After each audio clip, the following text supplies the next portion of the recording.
is no place to escape to. This is the last podcast. On the left. That's when the cannibalism started. What was that?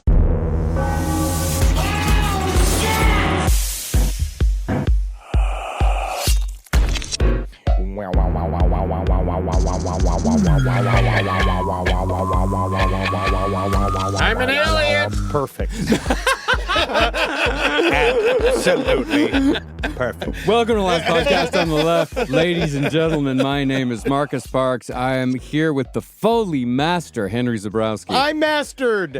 Guys, today's a special episode. We are talking to a very thin man. A thin man? Oh, very thin man. Yeah, I guess He was kind of thin. He's I would ghostly. say he's not very thin. He's not. Ghostly, I say ghostly, sure. But Sure. I don't You know think it's how, so like, it's not like he's thin, it's like he's thin for the world. he looks like a man who's been abducted by aliens. Absolutely. And we have the very astute Ed Larson. Hello! How you doing? And today on the show, we have an interview with, I would say, one of the biggest names in ufology history. Yes. Like one of the, by far, the most famous alien abductee to ever exist. Besides Betty and Barney Hill. Besides Betty and Barney Hill. And Travis Travis Walton. But yeah, I put them on the Mount Rushmore people that have been raped in space. Yeah.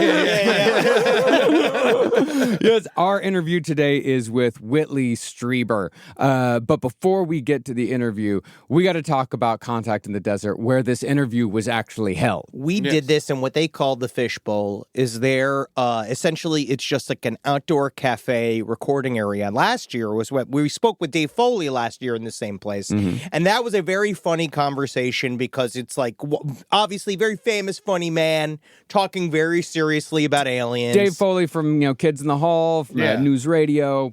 He was amazing. So this one we were like, let's try something different.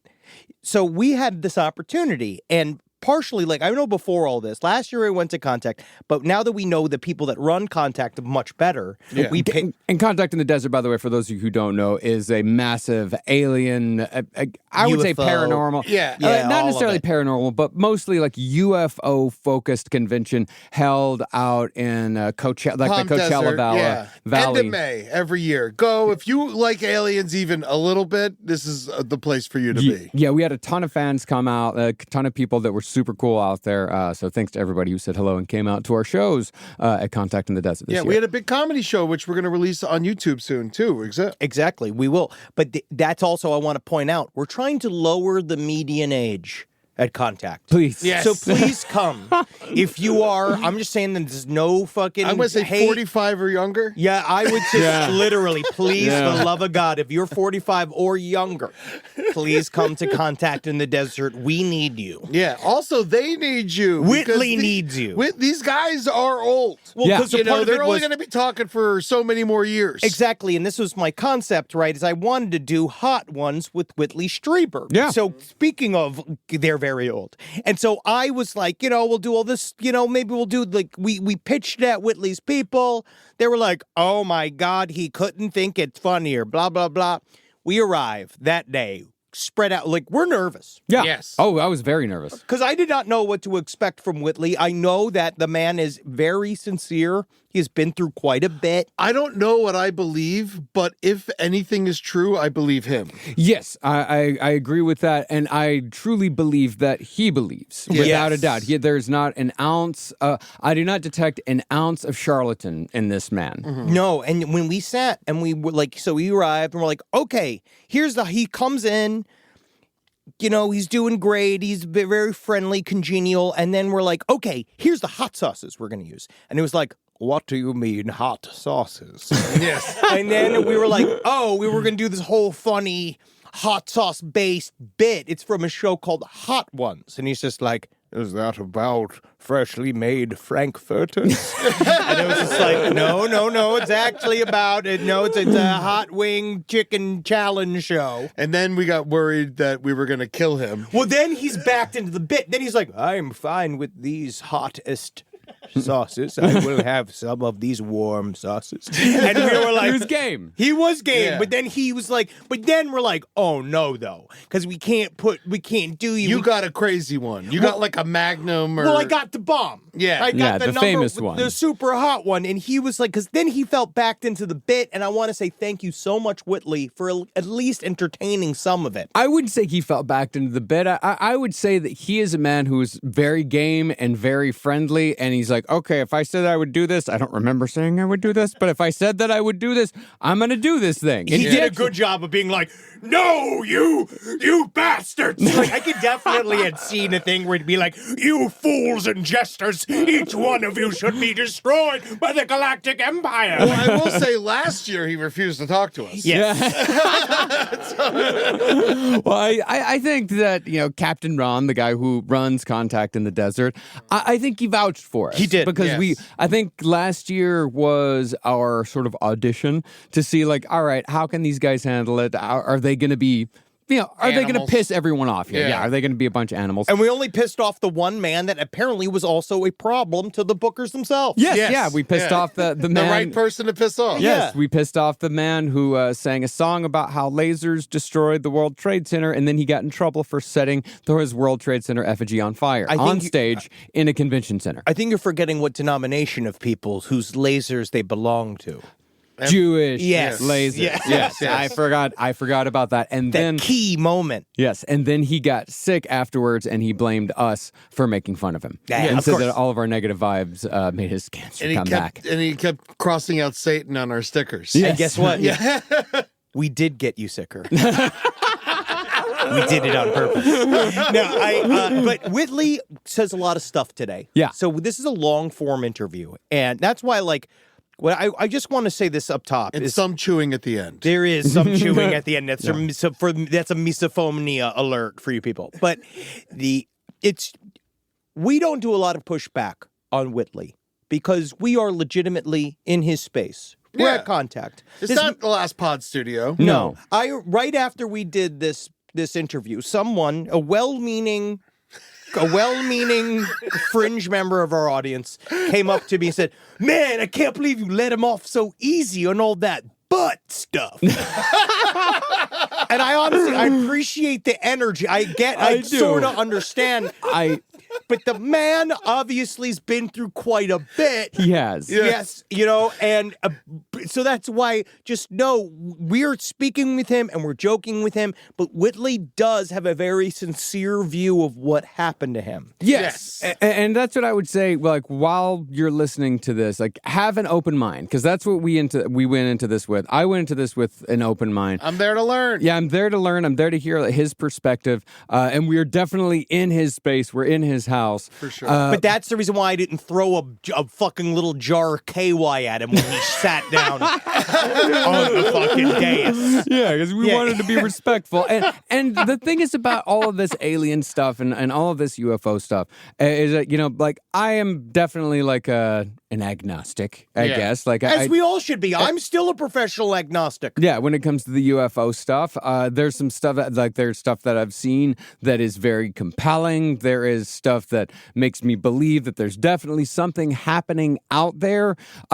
Whitley Strieber is one of the very few people in the UFO world that I will listen to when he speaks. Yeah. Well, especially as an experiencer. Yes, what as you- an experiencer. Yes, because a lot of times you have guys that have conjecture, people that are, because how many stripes of ufologists have I forced you to sort of meet I've now? grown through a lot of it, and I like this man. Right? Yeah. So it's like now, so there's something there. The man's extremely warm. That's what I was really happy about. He was friendly to us, even though he knows that we're a bunch of shithead, like, shitlords, essentially. But he was very, very nice to us in that way. What I appreciate most about Whitley Strieber, as opposed to so many other people at Contact in the Desert, is that he is not afraid to say, I don't know. Yes. Yeah. Is that it seems like every other fucking panel that I went to at Contact in the Desert, everyone was afraid to say, I don't know. of course. I actually went and saw Whitley on a panel that was about, I can't remember what it, like, I couldn't even tell you, like, it was about psychic something. But like about contacting UFOs psychically, and all of these people, everyone else on stage was just kind of talking shit, and you could see Whitley Strieber just crossing his arms going, okay, like, all right. But he was the only one who spoke that had anything that I believed what he had to say, and I respected his opinions, because he was like, look, we don't know what this is. We don't know what's going on here, but there is something, and we need to try to figure it out. And everyone else, especially to his experience and to him. Experience, yes. Yeah. And everyone else is trying to shoehorn all this pseudoscience in there and trying to shoehorn their own personal experiences and what they, and they're also trying to promo their books and their documentaries all at the same time. Yeah. Willie Strieber, class act. Yeah, He absolutely. is absolutely a class act. Yeah, he didn't start screaming at me when I asked him to make the noise of the alien that was the thing that was the most frightening noise he ever heard. No. Spoiler alert. I know. Because I was like, was it like this? Was it like this? Oh, yeah. Was it like this? Man, the night after the interview, I saw him like at the valet with like 3 chicks, and he was just like, "Those wings weren't shit." He was so much fun. I love that. Yeah. Guy. Also, just know at ufology conferences, they mop up. Woo! Yes. I mean, there's something about those ladies who sell those crystals. Dude, they are So some what does this one silverback do cougars. again? Yeah. Tell me about these. This silver. Why is it special? I'll tell you, it happens to make old ladies wet. Oh, go. Slam. Squirt. Fill that pool up somehow. Yeah, this is great. The desert. Whitley's gonna love this. Yeah. No, but it is from Contact in the Desert. I was surprised at how horny it was both years. You could feel the sexual energy in that room. Oh yeah, Amber, that one night when she left us to go out alone, I was like, I was worried. ooh, she is gonna come back with an alien goddamn husband. No, we just had to tell her it's like steer clear of the shamans. Yeah, anybody with the shaman whose real name is Greg, don't talk to him. Anyone who's staying in an RV. Yeah, they have to be able to afford a hotel room. All right, well, without further ado, let's get into this interview. Like, this was really fun, and thank you so much to Whitley for both humoring us during this interview and for humoring this introduction. Thank you, Whitley. Thank you, Whitley. Thank you, Mr. Strieber. Please. I'm better than you. Yeah. You are. You are. Live from your grave.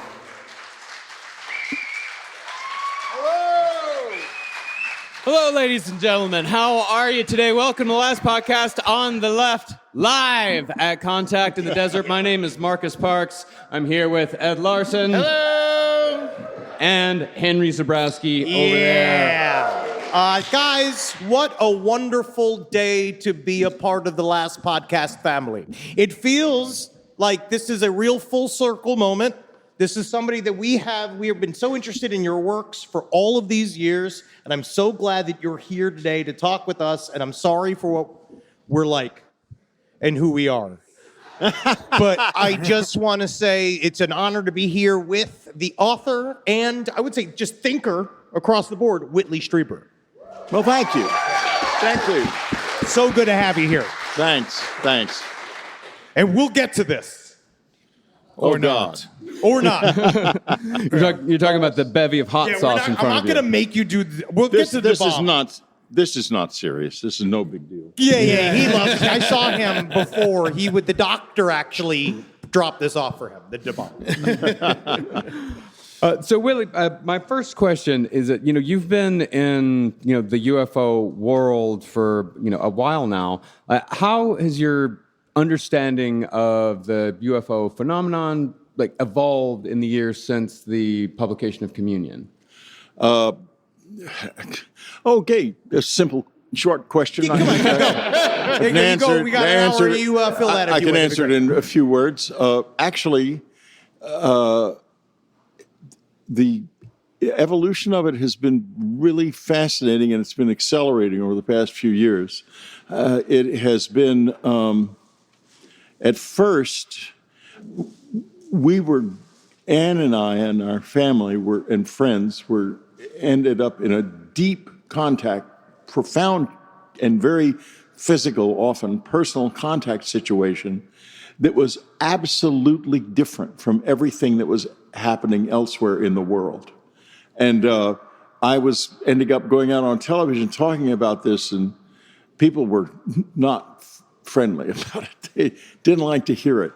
It was a deep shock to people that suddenly somebody would be going out and saying that something that everyone, including me, did not think could happen was actually happening and was real. And the result of this was I became the butt of rectal probe jokes. Yeah. Big time. And, no pun intended. You know, and it was hard to deal with because I actually was raped.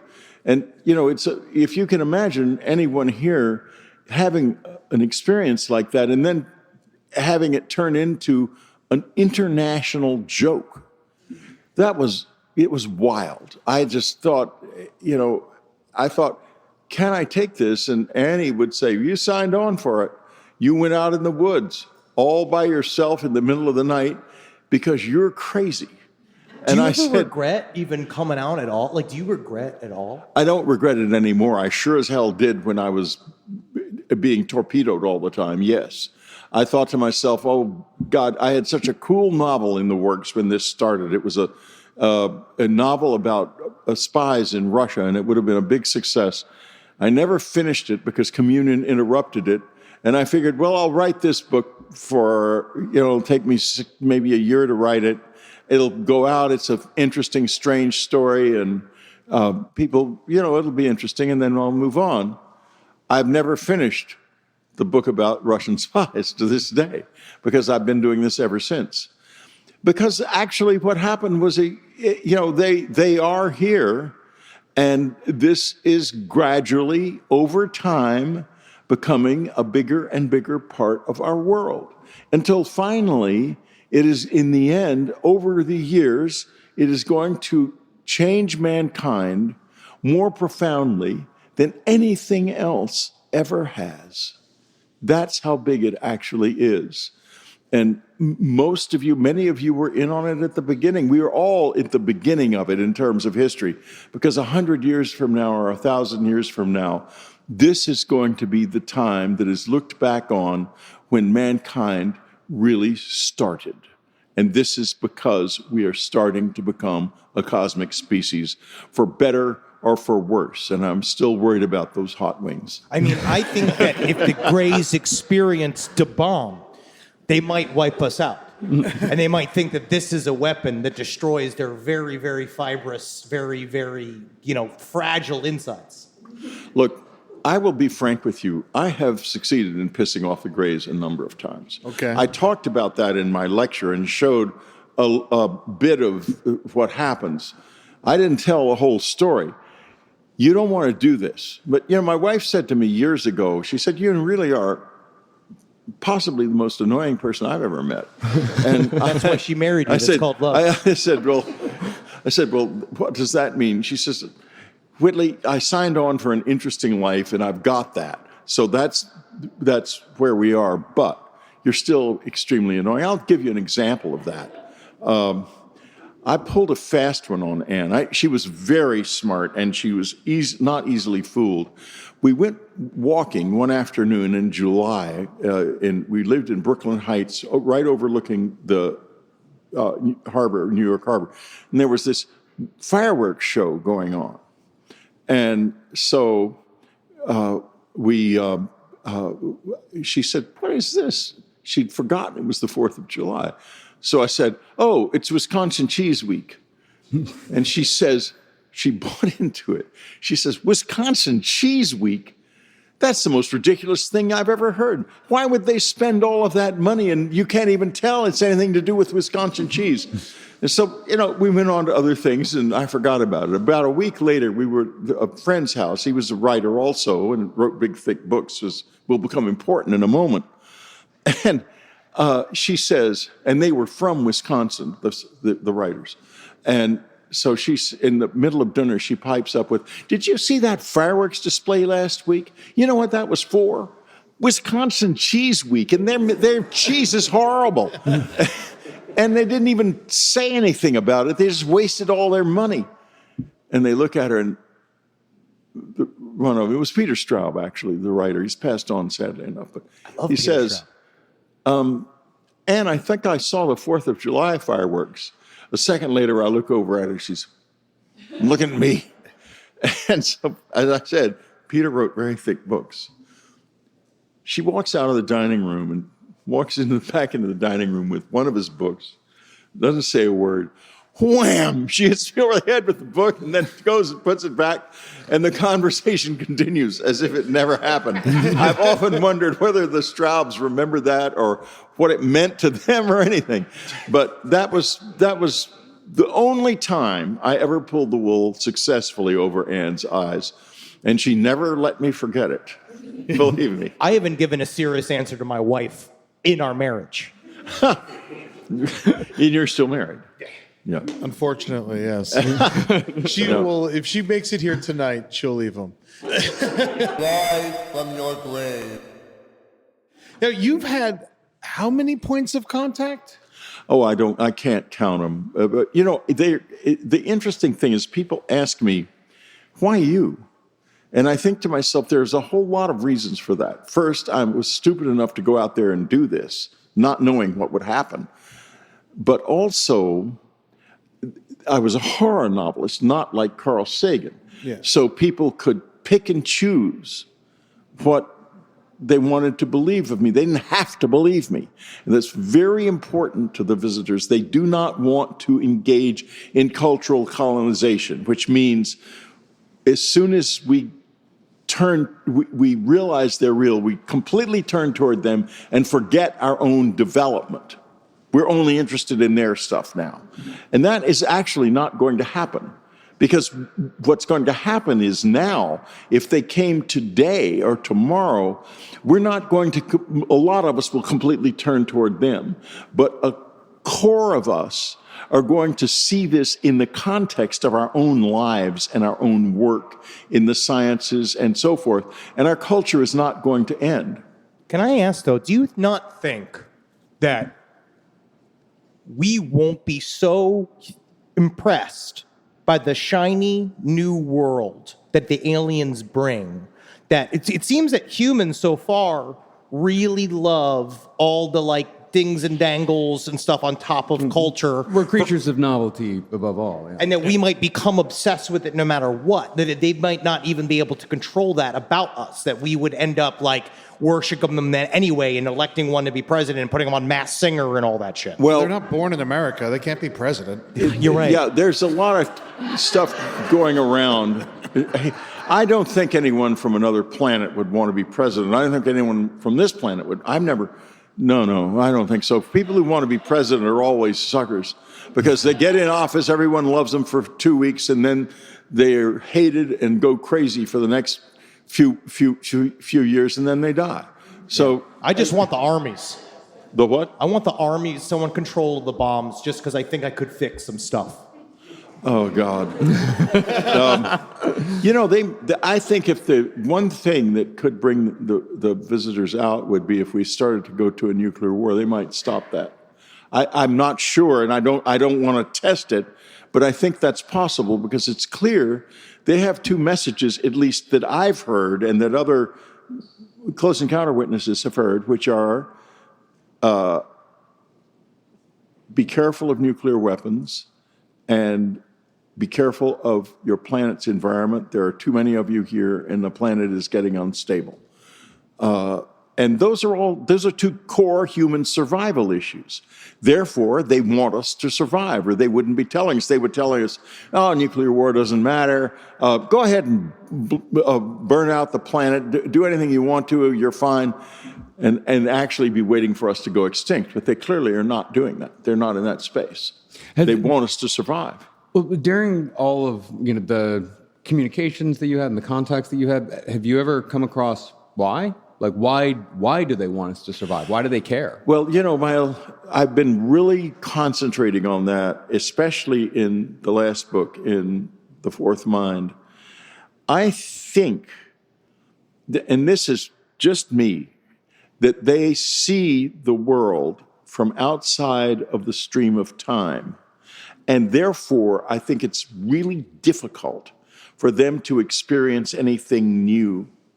My wife was a master of this from the beginning. I often wonder, she was just like me, an ordinary kid from an ordinary American town, but she suddenly became a lot more when the communion experience came along.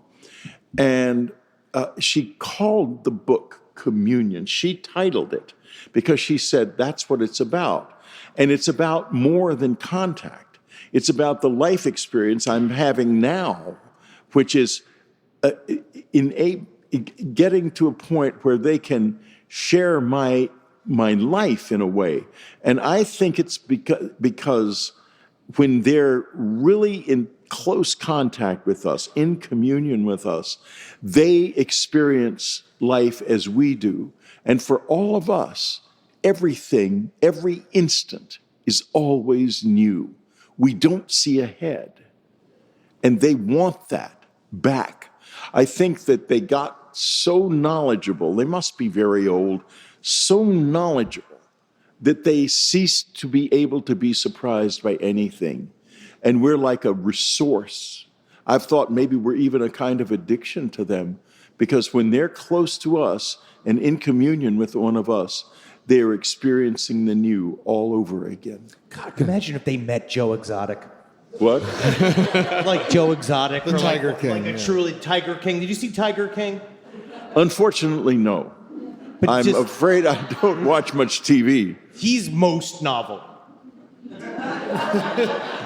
Okay. Yeah, I would put that. I'm lost in this maze now. I have no idea who Tiger King. Trainer criminal that deported his own jail husband so that he can get a pardon from Trump, so that he could go down and live with his husband in Mexico that he ratted out to ICE. Listen, Henry, Mr. Strieber has dealt with enough in his life. Okay. I deal with very strange beings from other worlds, not very strange beings from this one. And that is all I have to say about this. It's interesting the way that like you talk about how extraterrestrials may perceive time. It sounds sort of like how Kurt Vonnegut talked about the Trophimagorians in Slaughterhouse-Five, like how humankind sees time as if we're on a train with a box over our head and a long pipe in front of us, and that's all we see. We can't break free.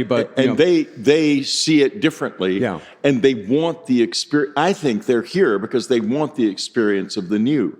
Also, they are. You hear the military people saying it's a hive mind, or I guess a communal mind, but it's much more than that. Getting close to them, you get this impression that they are all one in a sense, but that this immensely complex, vast, incredibly subtle mind is expressed in different ways through every one of them, but they're all linked. This means that they're not necessarily all that creative. It means that you get the impression when you're around their stuff that it's old, but beautiful, perfect, but old. And it's because they don't innovate either. And it's because it's only one mind. And another reason they're probably here is that this place is filled with more minds in this room than they have in their entire world and their whole history. And these are big minds. Don't make no mistake. You've got 1 trillion synapses in your head. And in fact, just in the past few seconds, 50 or 60,000 of them have died forever. And you don't care because you've got so many. And they want relationship with that, but not with all of us so much, but with each of us. They want a relationship, a deep personal relationship with as many of us as can get in sync with them. And I think that's also a little dangerous. And I think there might be a little dangerous. I think we need to be very aware of the fact that we're passing through here unknown territory and getting deeper and deeper into it. And we don't know quite what is there, but there's something there. And if it begins to seem dangerous, we have to be aware of that, and we have to compensate for that if we must. So let's not go dancing down that path saying it's Jesus or it's God's or anything like that. Let's go down that path saying we're here and they are here, and that's something that needs to meet. We don't belong to them in any way. They're not our gods. They're not our demons. They're not our angels. They're somebody else in many ways, just like us. How about friends? Are they our friends? Well, that's something we got to figure out because I don't know the answer to that question. I've had great experiences with them, but I've also had really rough experiences with them. And I know things, there's a constant undertone of stories of, I understand the cattle mutilations now. I understand why that happens. But there have been similar human mutilations, and I'm pretty sure they happened. Why? Okay, the cattle, the visitors have copper in their bones, and I'll get into this in my lectures over the course of this thing. But this is a podcast, so I'll try to talk about it a little bit now. Yeah, they have give them taste. They have copper in their bones, where we have marrow. And there are reasons for this that have to do with the way their devices work, I think. That's my best reasoning for this. They're not, the ones I'm talking about are not natural beings. They're partly biological and partly mechanical. Their bodies require a lot of copper for nutrition. They do not have teeth. They have much simpler digestive system, and they have to drink something.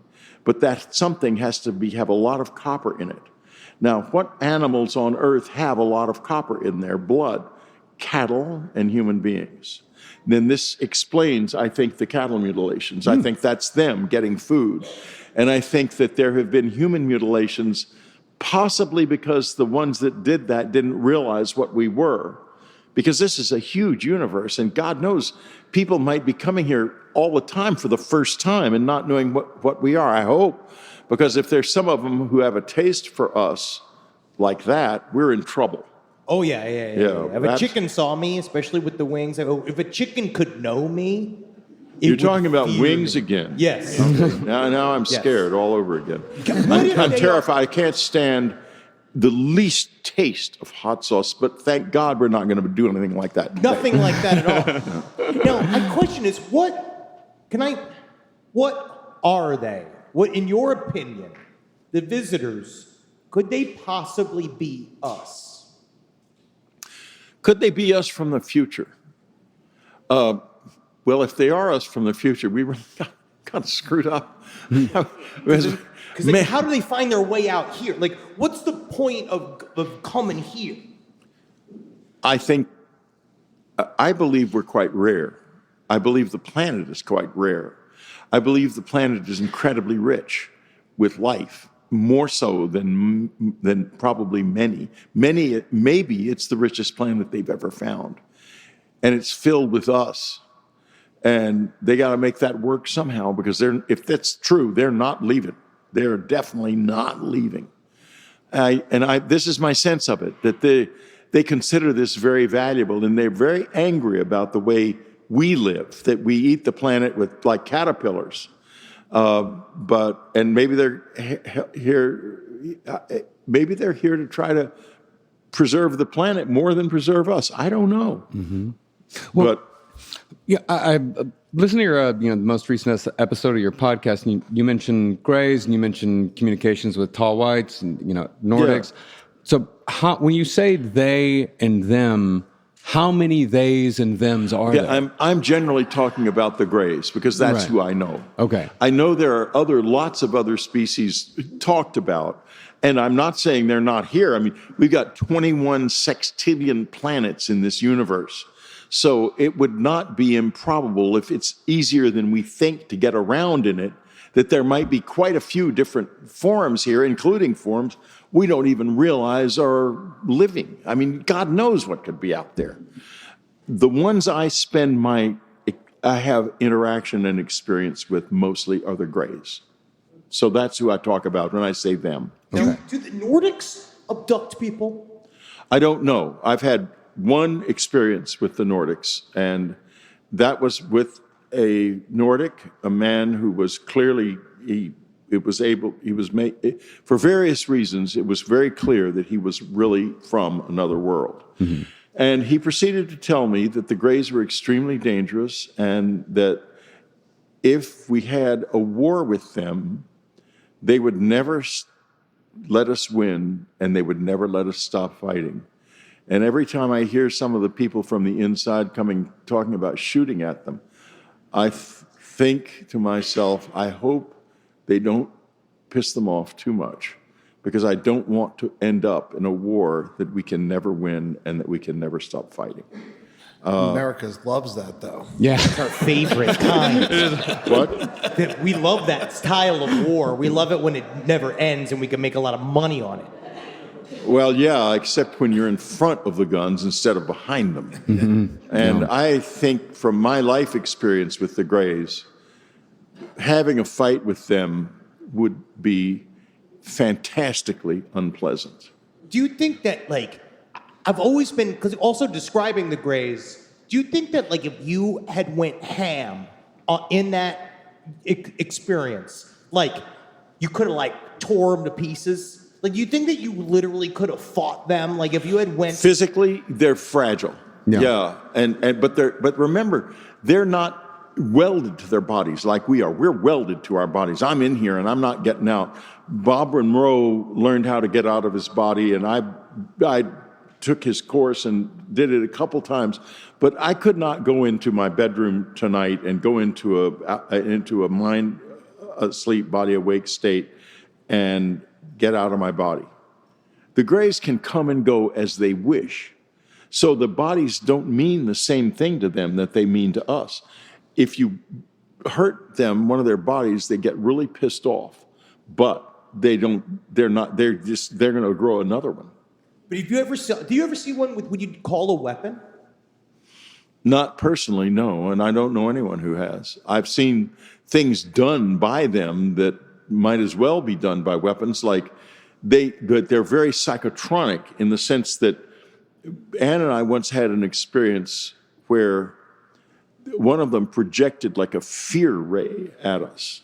And, we don't do that. We don't have a gun that we can pull out and shoot and pull the trigger and send fear to you.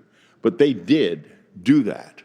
It was scary, frankly, because you could feel this fear came into me, and I had no idea.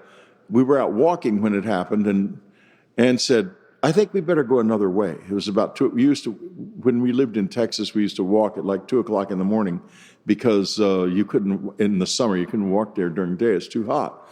And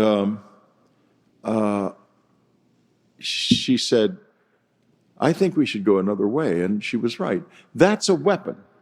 Another type of weapon that I know they possess will turn an aggressive person into a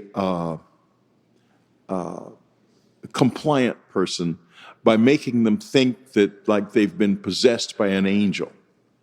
In other words, the person might be very aggressive and suddenly they feel something angelic come into their body and they think, oh, this is wrong. I'm making a mistake. I need to be at peace here.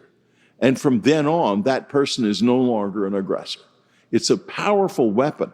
And the people I know of who have been struck by this weapon don't think of it as a weapon because that's not how it feels. But it's a very powerful weapon. And it's a very compassionate weapon in a way, too, because it made that person's life better and also caused them to not be a danger to the Greys. Now, that's all fine as long as the Greys aren't a danger to us. If they are, then that is one hell of a dangerous weapon. And I don't really know the answer to the question as to whether they're dangerous to us or not. Is that weapon weed? Yes. Yes, man, that would be awesome. No, That's what you described. no, it's not. I don't think it's weed. I don't think it's weed, but I've often wondered about them and drugs. Yeah. And because have you ever done psychedelics? I've never done any kind of drugs. I will tell you my one story of weed. This was back in the 70s. When it was good. Well, I was at a party, and it was in New York. Leaves are brown. Keep going. This is great. Anyway, and in those days it was very. People were pretty private about it. So it was some friends were all in a room, and I was wanting to talk to them. And I walked into the room, and there was they were smoking weed. It was very smoky. And I was in there for maybe 5 minutes and chatted briefly with a couple of them, and then realized the smoke is too intense. I'm getting out of here. I was high for a week. And what happened was, after a few minutes after that, Ann said, "How did you get high?" I said, I don't know what you mean. And then she realized what had happened. She said, "We're going home."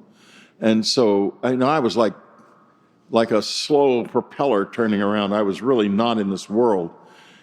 And then the next day was Sunday. Monday, I went to work, and I kept seeing myself passing in the street when I was walking to the office. And then when I was in my office, I heard myself talking to me and stuff. It was really bizarre. So I went home. I stayed home for a couple days. I felt better. I went back to work. Then the next week, we went to another party. She said, "Stay away from any marijuana." And I'm at the party. I'm effusively complimenting the hostess on the goldfish in her lampstands.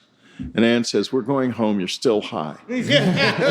And, if you're high from secondhand smoke inhaled for a few minutes, you don't want to do grass. I also feel like if you just jump right into DMT, I actually wonder if it will do, but I don't know if it'll do anything. I honestly do. I had a psychedelic experience in which I spoke to a corporeal thing, like a thing, like a thought. Felt like something outside of me. It felt like I was talking to something that was talking back to me independently of me. And I actually wonder if it is connected to something like these experiences, or if it's would actually screw up that kind of experience. I don't know, and I don't want to find out, because, why in the world would I need psychedelics? Yeah. I don't see why. And I think they might screw up my experience. You're doing the trippiest shit. I'm trippier than anyone who's tripping, because I get this in the physical world all the time. I'm jealous. Okay. That actually is an interesting thing that I would love to ask you about. When you hear people say they want contact, or they're excited, or they wish that would ever happen to them, how does that make you feel? Because I'm guilty of this, but I have read all the material, and my wife gets really upset when I ironically try to even say I want to get abducted, because she's like, "So you'll leave me? You'll leave this earth?" Well, look, if you get abducted, don't expect to sit down for a while after that. Oh, man, hey, I'm all these wings. Don't expect to sit down for a while after Listen, that hey, either. No. I'm from Hollywood. I can take it. Okay. The most recent, I know a person who had a very powerful physical experience about a month ago, actually in LA. And it was not harsh. It was scary, but poor woman, she was terrified, because there was a gray looking at her in her bedroom. She was wide awake. And she thought to herself, "Oh my God, I wish the sun would come up." Whereupon this huge light filled the entire house. She lives up in the Hollywood Hills with light. And like it was the sun, but she said, "I knew it couldn't be the sun because it was in the middle of the night." And I said, "But were you still scared?" She said, "No, that's the funny thing. I didn't feel scared anymore." But then the next thing she knew, she was grabbed by the wrist and dragged out through the ceiling and roof of her house, and had 2 hours of missing time. But she's not unhappy with it. She felt like, it was a very interesting experience, and she felt in some ways enriched by it. But it's not like it used to be, where, you'd get beat up and they'd steal sperm and eggs from people and stuff, and it's not like that. It seems much more of an attempt to kind of come into sync with us in the physical world. And I don't think they really have the same relationship to the physical reality that we do. They have these bodies, but I'm not sure that they experience this like we experience it. I think, and they're trying to figure out what points of correspondence there are between us, so that they can figure out ways of relating to us. So I think the quality of the physical experience has changed a lot over the years. And I also don't think that they're doing violent things to people anymore. I think they're figuring out more about how we think about ourselves, for example. Sure. So like they're realizing they're scaring the shit out of us and they're hurting us. They're basically realizing that they have a major PR problem here. Yeah. And they probably got their research done.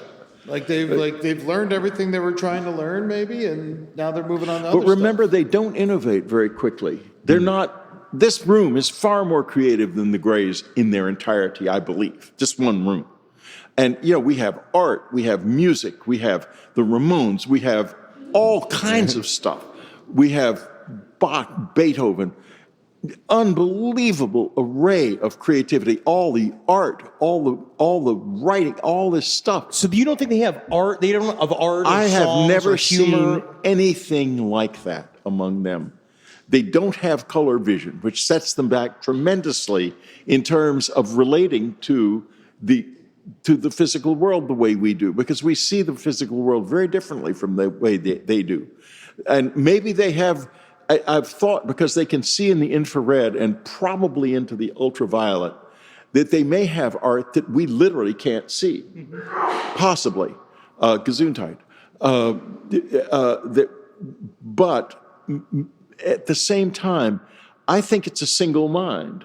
And I'm pretty sure as a single mind, if they had art and stuff like that, it's probably gotten old a long, long time ago. And that would be another reason they're here. They want to be enriched by this planet, which is probably one of the, if a lot of species have group minds like that, this planet could be one of the richest places in the universe, because there's not a group mind here. I mean, we can easily prove it. We're fighting all the time. And I don't think they ever fight with themselves, because, do you fight with yourself? A little bit, maybe. But we're not going to take a gun and go shoot ourselves unless we want to commit suicide. But we're certainly not going to have an internal war with yourself. So they don't have that. They don't have armies and battles and stuff. And they also don't have art and newness and new discoveries. Everything they do possess that I have seen, including the way they interact with you, is kind of perfect. And where do you go from there? There's only one direction you can go in, back into imperfection to make new discoveries. And here we are. We are definitely not perfect. Do you think that they would leave the artists at home? It's not like we sent Neil Armstrong to the moon. We didn't send Jimi Hendrix. He would have been bad in that shuttle, dude. We will. If it was as easy for us to get around in the universe as I'm pretty sure it is for them, everyone would be going fast. Jimi Hendrix. I mean, you couldn't stop Elon Musk. The great artists would all go. The musicians, everyone who could go would go. What an adventure! Katy Perry doesn't count. Katy Perry shouldn't be allowed. Rise from your grave. So you mentioned, earlier that we're at, and somewhat of an inflection point in humanity. So what is going on right now? Like what is happening? We're discovering, basically, that they're real. And they're discovering that we have self-awareness, self-knowledge, and complex minds, that we are, in a sense, real too. That's what's basically happening. We're discovering that they really are here, And they are discovering that we are a lot more complex than they realized. Do they refer to a god? I think the best way to address that is to turn it around a little bit and say, our gods are ours. They are not our gods. The Greys, the visitors, none of them are our gods. And I think they're very interested in what scientists call negative entropy. And being scientists, that sounds like something negative because it has the word negative in it.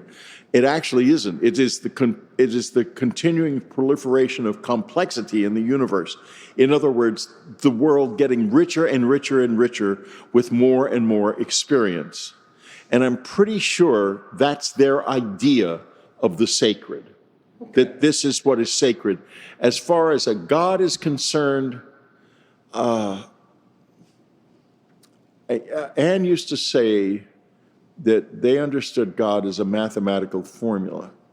And I often wondered, what in the world does that mean? And I found out after Annie passed away that there is a constant called the fine structure constant. Everything's appearance, the way the world is physically and the way it works, is dependent on that constant. The fascinating thing about it is it's not like the other constants. The Planck constant, which is the closest possible thing, distance two things can be together without touching. We understand why that is. We understand the why of all of the constants, but not that one. We don't understand why it happens to be the number 1/137th. We don't know that. And I think you are looking at God there, that somewhere behind this universe is someone with a mind and with taste and with a desire to have it be the way it is. Because if you think about this, before the Big Bang, those constants had to already be there. They had to be there somewhere, and that somewhere was the mind of God. Because they didn't evolve as the universe burst out into reality, because it was following rules from the moment it began. Therefore, the rules were there before it was. Why does that fraction not want people to be gay? People be what? I didn't hear you. Why does that one fraction so desperate to keep people from being gay? Did you not recreate it? I don't think it is. I don't think I think, in ancient Rome, they didn't even have a word for homosexual. They didn't have a word for gay. That came along much later, and it only became really a part of our social contract in the Western world quite recently, within the past 200 years. I think it's something, being the issue of gayness and the exploration of sexuality is something we're doing and we need to do right now. But I think it would be nice if we could put our prejudices behind us and just enjoy ourselves as what we are, because we are very complex. There's many different levels of human experience and human love and human desire. And let's just open our minds to all of them. And if somebody you don't like the looks of comes after you, run like hell. Or embrace them and make sweet love to them. Yeah. So what should humanity, I don't know, at this point, what should we be doing? But as far as, should we be welcoming it? Should we just be curious? What is our role supposed to be right now as human beings at this point in history? Getting deep enough into this so that you don't feel a sense of shock about it. The more we do that, the more comfortable we become with it. We have the skeptics screaming that it's a bunch of tinfoil hat people and people in the government perhaps playing us a little bit in various different ways. Let's just get past that, and let's try to just look at this for what it is. Read the books, talk to the people, talk to each other, engage with the experiencers. And in that way, we are going to get past the sense of shock. We don't need many. We need maybe a couple of million people who won't be shocked by this when the Greys or whoever shows up. Then we'll be fine. Most of the world knows nothing about this at all, and they are going to be shocked. But if that core of people remains stable, that stability will spread through the whole species. So what you need to do is that. Engage with the experience at every level, because you're the guys that count right now in this. I mean, that's actually very inspiring, and I think that's correct. It's almost like, instead of waiting for some form of government disclosure, it's like yourself. It's like you need to literally let it in yourself. We're what disclosure's about. I know, at least from the Greys' standpoint, they're not coming until we're ready. They don't really care about the official world. That's why they have never intervened in the secrecy, because they want us to find our own way to be ready. They want us to do it. And we have to do it on our own. And that means doing what I just said. We just have to do this. And they're very sensitive. They will know when there's enough of a cadre of people who are not going to be overwhelmed by this when they show up. And that's when they will be comfortable in coming. I don't think it has a whole lot to do with disclosure. I think that disclosure could advance it in the sense that then we would know at least that some people in the government thought this was real. But then the negative side of that is that the media is going to go running to them and saying, and hanging on every word, which is already happening to some extent. And the truth is, the people on the inside don't know as much about this as we do, the people on the outside. The experiencer community is much more informed about this than the insiders, as far as I can tell. They have very surfacey understanding of it, the ones that have spoken out, very surfacey understanding of it. They're not nearly, I think Chris Bledsoe knows a whole lot more about this than Lou Elizondo does, for example. And not that there's anything wrong with what Lou knows, but people need to go to Chris or come to me or people like us before they go to the government insiders if they're going to get really informed. That makes a lot of sense, because I also think there's a lot of religiosity that keeps them from being genuinely curious. They're actually very scared of it. Of course they're going to be scared. Everyone's scared. The Greys, they're going to be really scared. And in the insiders, I don't know much about this, but I've heard that there's a strong level of belief among many of these people that this is basically a demonic presence. Yeah. And, if you think about the way the Greys are, they react, if you shoot at them, they're going to get really scary. They're not necessarily going to shoot back, but you're going to definitely be really scared, or you're going to be turned into a supplicant, like I described that other weapon earlier, the positive weapon that makes you into a compliant, evaporates your aggressiveness. Speaking of being a supplicant, it's time for me to introduce our very special segment here for Last Podcast on the Left, live from Contact in the Desert. It's called Spicy Times. Okay, I will respect this, but I have to say, that was really an awkward segue. Yes. What are we doing That's my here? job, Whitley. Now, I was. You said before you saw the email. No, I saw the email. It was very vague, and now I see a lot of hot sauce. This is a big thing from Wingstop. This is a big get for us. We gave money to Wingstop for this. Yeah, and if Henry doesn't eat every 40 I have minutes, money. he gets I'll in a give you sweat. money back. Do you want money? Do you want to try I one want of to these? try- Well, you can just I- have one. Let me ask you some questions while you're eating wings. And I think you should too, Henry. I am going to do it. I want to see. Oh, no, I'm don't doing- touch that one. Don't touch that one. Not this one. Don't touch that one. Not that one. Not the Not Bob. that one. Yeah, not that one. This is, Start- you know what? Crystal's This is the delicious. softest, right? This is honestly delicious. It's called lemon pepper. It's got a banana thing. It's a banana layer. It's like a Jamaican jerk kind of deliciousness. Honestly, this is very good. I use this all the time. And I want you to cover the wings, Henry. It has and I the want you to prayer eat for it the too. I'm dead going on to. the side of it. Yes. What Yes, am I yes. seeing here? This Why is- would this hot sauce contain a prayer for the dead? It's because it's preparing you. Now, sir, we're gonna do this. We're gonna ask you questions, and we're going to get to the bottom some really important things. We're going to eat some spicy spiced wings, and we're going to ask some spicy questions. Yes, Henry has prepared 5 questions. He's going to eat the wings and try to ask the questions. Now, while I'm Mr. really Strieber doing will this. do These the are rest. easy. These are easy. These are easy. Here we go. So the first question is, my good sir. I had want lunch. you put it on first and eat it before you. There you go. Who was your first crush?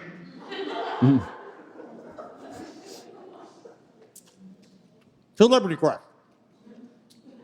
My first crush. I can't kill you. You got to talk all day. Was it that chick in Rome? Was a little girl named Christina. Yeah. And we went to a costume ball together dressed as a prince and princess. I was the prince. I was about to say, I don't know if that She grew up to be gay, and now she's a prince too. Oh, wow. That's amazing. This is pretty good. And just Honestly, these full, drinks are not bad. also, full disclosure, Henry's phone was already covered in sauce before this. Yeah. Yes. All right, that's great. All right, now. All right, second They're one. lying. He's not eating any sauce. I know. I poured it. And I want you to eat before you ask. I have to honestly say, this sauce is very mild. It's very delicious. It is very delicious. This is one step above. All right. This is Yellowbird's habanero hot sauce. They're not giving us any money. And this is not a sponsorship. They're actually very good, though. And it's not hot ones. It's spicy times. So for this one, my good sir, you can try this. This habanero, I won't give you the ghost pepper. This habanero. Okay? It's quite good. It's very tasty, actually. Here, I'll squirt mine first. Do you want me to give you a squirt? I'll Henry. squirt my own, thank you. Squirt mine now. Squirt his. Here you go. Squirt. There we go. I'm going to get one of these in here. Drench that up. More. Oh, yeah. There you go. Yeah. I've had nothing but coffee and Pepsid AC today so far. Well, I have Pepsid AC. I No, bought a bunch I of have. Pepsid I already AC. had Want some? lunch, so I'm just sort of nibbling here. Okay, let's get some serious sauce on here. All right. Okay, everyone in the audience who can see that, you see this is here. It's sufficient. It's sufficient. Oh, great. It's not that bad. Yes, because you were buddies with. This question is particular for you because you were buddies with Eric Clapton. No, I wasn't buddies with Eric Clapton. I hung out in Eric Clapton's flat in London.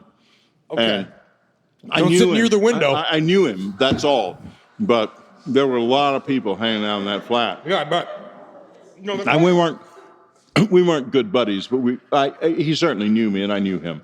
I doubt he remembers me now, as that back in the 60s. Okay. But yeah. But the question still remains. The song After Midnight. Do you listen to the song before, after, or at midnight so that the song ends after midnight? I've never heard of the song. After midnight, hang down. After midnight, we're gonna let it scream and shout. Okay, I have heard of the song. I would recommend listening to it during the day, just to be contrary. Yeah. Yes. Follow-up question, as far as musicians go. I read that you used to have regular dinners with Lou Reed where you said you had fascinating paranoid Lou Reed and I went down many conspiratorial paths together. Yes. What was the strangest paranoid conversation we you talked had? a lot about something that has become much more real. We talked a lot about Mars. Yeah. And now there's a guy here, Peter Robbins. Do not miss his stuff. Look him up. He's not well known, but I had him on I'll tell you, a couple of years ago, a year and a half ago, I was in England and I was invited to a conference and he was there. I hadn't seen him in years. He's a sweet guy. He was a dear friend of Bud Hopkins. And he proceeds to give this unbelievable presentation about picture after picture of things on the moon and Mars that NASA has airbrushed out. They have hidden something in plain sight on the moon and on Mars. They're hiding something in our solar system from us. Never a straight fucking answer. And Peter laid it all out. So I had him on Dreamland, and he laid it out again on Dreamland, and he's here laying it out again. So don't miss this. Lou and I talked a lot about Mars and that the idea that there may have been a civilization in the distant past and so on and so forth. But we were speculating. It's real. There's something going on that we are not supposed to know about because the insiders who are better than us get to know and we get shafted. No, it's over. Also, I guess my question is if they are powerful and ancient and past us, I guess one question is why do they have to try so hard to be mysterious? Like, how do they just not, like, I guess that's what it's like. Is it just because we ended up being more complex than they thought we were? I do not think that they don't innovate and they don't make decisions quickly. They just don't. On the wing? Honestly, I'm just eating wings. Is your blood sugar dropping? I'm so hungry. Just do the bit. Where's the other? These are this one. very. All right, this is Crystals. This is going to be hotter. This is the ghost pepper. Okay. It's going to be hotter. Why am I not feeling these? I don't know. It's because I think, honestly, you might be in shock. Remember, you have a panel at 3, Mr. Strieber. Please go see George's. Okay, ghost pepper hot sauce. Whitley's, Let's see what it's like. Yeah, this one's going to be more intense. Ask the question. It's good. Okay. All right, one last question. I quit cigarette smoking, right? I still love the smell of cigarettes. When you're walking through the day, because if you talked about the smells of the grays, smelling like burning cardboard, does that do that for you when you're in Los Angeles? I do not like the smells of the grays. They have numerous smells that I have not discussed in any detail for a reason. I will discuss the ammonia smell in my workshop. Why not discuss them? Just because you think people won't take them? No, it's these guys want this. I told Bud Hopkins this story, and he said, "That is so disgusting, Whitley. That can't be real. That has to be your imagination." This is the crowd for that. Trust me. They must have this. And then what it was they showed me that material was coming out of their skin, out of their pores, and they were brushing it off like it turned into like a dry kind of stuff, and they would brush it off with their arms. And it smelled like ammonia. It smelled like urine, actually, sort of, but a different, not quite like that, but close.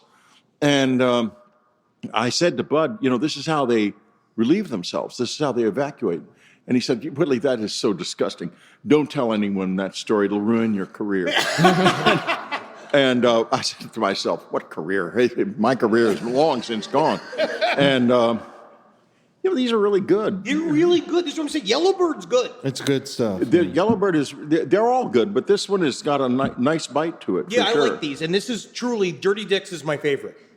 Yeah, we know. You might, you don't need to go down that path. I'm from revealing Hollywood. too much about yourself. That is so, honestly, though, but I find those are the details that people find extremely interesting. Yeah. Well, the thing is, one of the reasons I wrote The Fourth Mind was that this was in my mind for years. I mean, I knew I'd seen this, and I saw it with my own eyes. Then this document appears on Reddit, and the first paragraph is a detailed description of that precise thing that I had never told anyone about. And therefore, the person who wrote the document knew the truth. It was a real document. It had to be, because no one's going to dream that up. It's too strange. It's very specific. And it's so specific. So the Reddit document is damned real in large part. I can't say it's totally real, but that part of it certainly is. And I think most of the material about their biology and anatomy in that document is probably real. I think the document is a true thing. I do not know, and pardon me if I'm hiccuping, but I'm actually enjoying it at the same time. I do not know who wrote the document. I have no idea. That's that 4chan whistleblower thing that came out, right? I believe that got spread to Reddit, right? Wasn't it a long document of a guy? A long, involved document about their biology.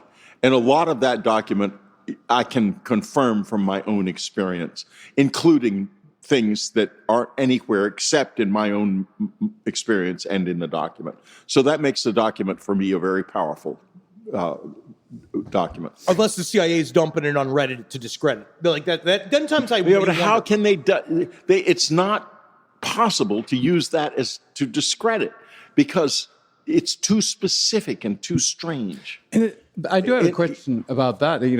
I know we're nearing the end here, but I think it's fascinating. Like it does seem like people hold back a lot when it comes to their experiences with rays. Like why? But it's somewhat paradoxical to me because it seems like people do very much want to be believed and they want to share the experience. But there are certain they want to things be believed, and so they tailor their actual experience into making it somewhat more believable. Sure. And they don't say certain things. But I'm not like that anymore. I was when Bud scared me when he said that, and I thought I mustn't say this. I'm long past that at this point. I'll tell you anything I can, but I will say this. There are things in my experience, not that I won't tell you, but that I don't know how to put into words. Right. And it's very frustrating because they're major things, like the way they communicate with me physically. I can't put it into words. I can't, but it's real. Like, I just don't know how to say it. Which is, and for you, you're a writer. I'm supposed to know how to say these things, right? Well, but that's sort of my point is that that there are so many of these people out there who have these experiences that don't have the advantage that you have of being like when you were abducted. That's right. A lot of people can't articulate it. Yeah, but I can, and there are also a surprising number of people in the close encounter community who are very articulate. Debbie Jordan is a perfect example. She's very articulate and she can really explain her experiences very clearly. And you read certain books. Chris Bledsoe is very good about explaining his experiences. There's a lot of people. J. Christopher King can do a very good job of explaining this. So there are plenty of people who are articulate, but there are a vast number of people who've had incredible experiences, and they come up to me all the time at conferences like this, and I'm hearing this phenomenal experience. And I always say, write it down and send me an email, because those emails all go into a file, and that file grows the archive at Rice University. And so... Okay, actually, do you want to give the audience your email? Like in terms of what they can reach you at? Okay, my email address is very simple. Whitley@Strieber.com. Nice. And I will read it. And if it's a nasty email, then my assistant will send you a reply. If it's not, I will. Before we go, you have to eat this, Henry. I have to do the You bomb? have to. You bought this. You're doing this. I'll just do We're it. Here. You're not doing this. You could have another habanero, Mr. Strieber. Okay, And they then, do not want me to have a stroke on their show. No. Later, they don't care. You're not allowed to die. I was really worried that something would happen to you. But Henry deserves this. They gave me only mild, tasty hot sauces. Don't be fooled. I'm being nice. And what's the question you want to ask? Remember to put it in your head, Henry, before you eat this, because it's going to mess your life up. No, don't eat it first and then ask it. Yeah, here we go. Let's see. This is the whole thing. Oh, yeah. A little more. He's turning red. Look at that. That's horrible. What is that? Was that Henry? That's the bomb. Oh, God. What is it? Oh, yeah, that's real serious, Whitley. I don't believe you. I want to taste that. I don't know, Whitley. That's real serious, huh? Okay. That's real I'll serious. believe you. What did you want to ask Hello? him? That's bad. We're out of time. We're over. We're over 5 minutes We over. have to go. Who's your favorite person here?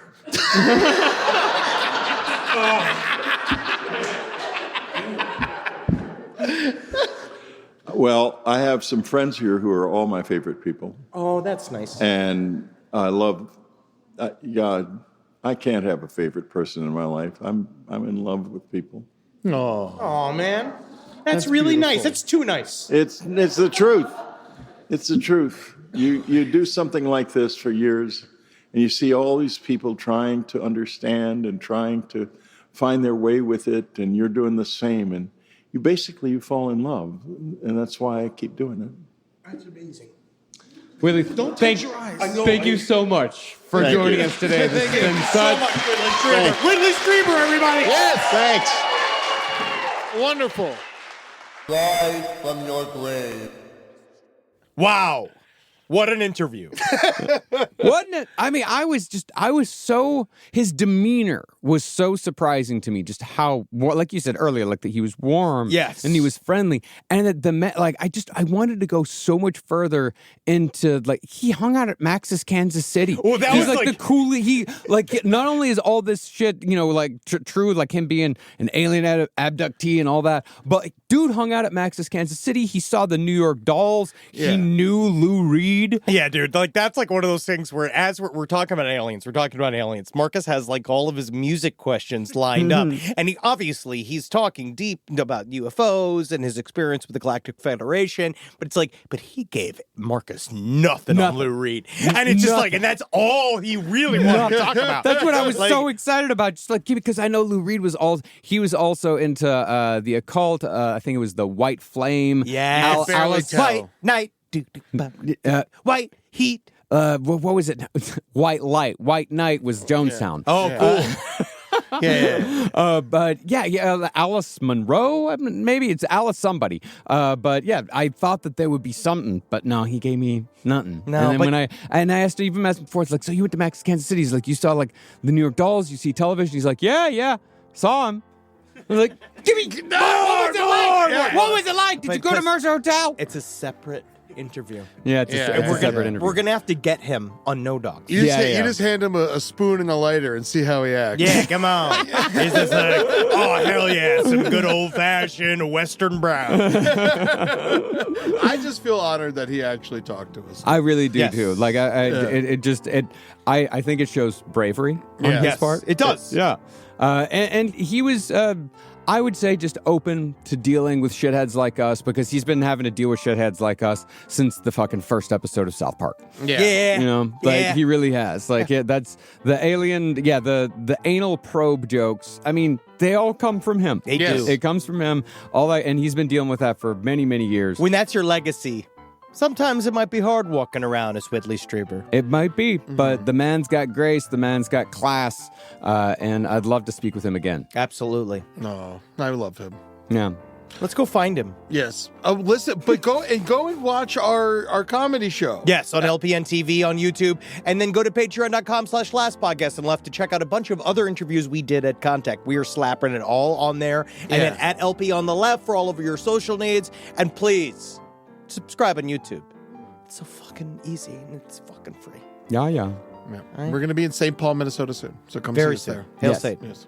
Enjoy yourself. No, and Helgino also going to be in Milwaukee, Oh, yes. I've heard about that. I've heard Yes. about Milwaukee. Milwaukee. the good land. Hail Strieber. Hail Strieber.